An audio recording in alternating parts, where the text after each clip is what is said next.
Hey Chase Cooper, Buck Mears again. It's about 6:25. I've got a few minutes here to just send you a couple more videos. I think I sent you one of Sergio that's a little bit more recent.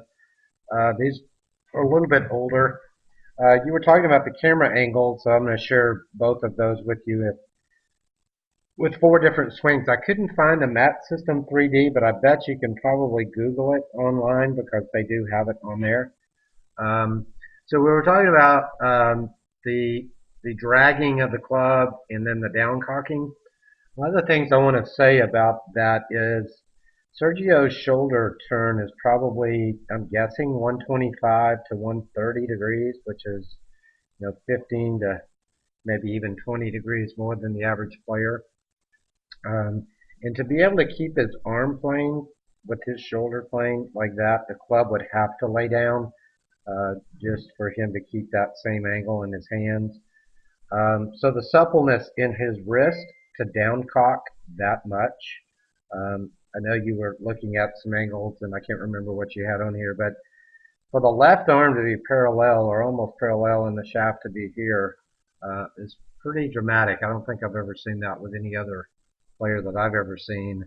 And when the hands get to waist high here, I've never seen the club head that far behind him and the shaft that flat. So the path has a little bit to do with the angle that you see. So again, with the hand plane that low and the head that inside coming into impact, you have to have really, really fast hands. And obviously he does because he's a really good ball striker. But when you're that inside coming down and the hand plane's that low, you have to exit really low left. And he really has to release the club really hard.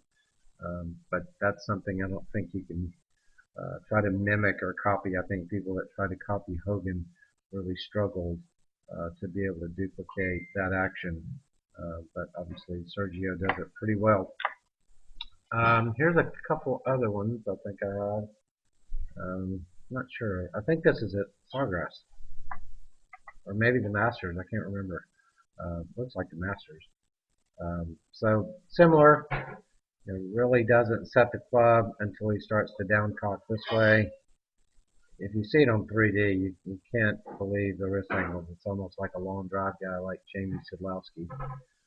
And again, really fast hands through the ball.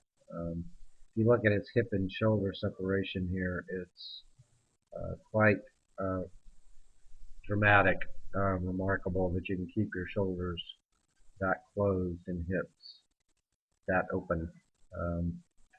So wrist angles, what you talked about, shoulder hip separation, which is what I was talking about, the down cocking, the amount of rotation that he has in his backswing is like no other player I've ever seen. On 3D, it gave us the numbers, but I can't remember what they are.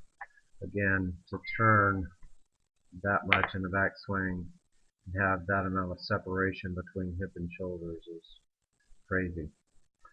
His shoulders have to work much steeper, meaning left shoulder has to work much higher, right shoulder much more under to do that. So I'm sure you've seen some of these. I think this is at the Ryder Cup. But doesn't change. I haven't seen much change in his swing since he started. I don't think anybody lays the shaft down as much as Sergio. And as you know, he can flight the ball any way he wants to. He loves to hit it low, but I've noticed this year he's starting to hit it higher. So he's has a little less alpha and a little bit more gamma and so forth to throw the head a little bit harder. I think he's using the ground a little bit better now. But anyway, that's the overview. Enjoyed your post. Get back to me if I can help. Take care.